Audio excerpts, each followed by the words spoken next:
Alam mo, wala ka ng pag-asa, wala ka na ngang sex life, wala ka pang pag-asa, depressed ka, parang, "Ano ba 'to? Nawala na yung kalahati ng katawan ko, ba't di pa lahat na lang? Hanggang di na lang ako namatay." Your turn,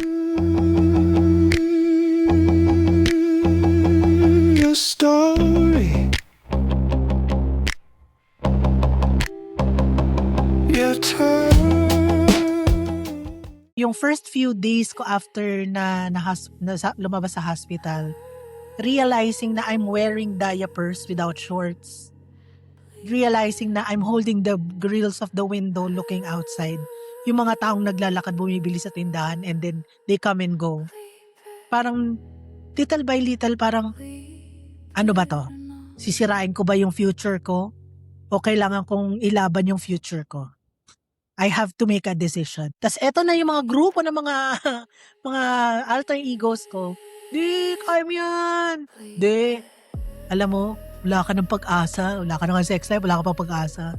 Parang gano'n. Alam mo yung naglalaban-laban silang lahat diyan. Yung depressed ka, parang, "Ano ba 'to? Nawala na yung kalahati ng katawan ko, ba't di pa lahat na lang? Hanggang di na lang ako namatay." Alam mo yun, I started writing my last will and testament. I started writing that as a preparation na din. Kasi nga hindi ko nga napaghandaan yung pagiging stroke ko, eh. Pero yung pagkamatay ko napaghandaan ko, 'di ba?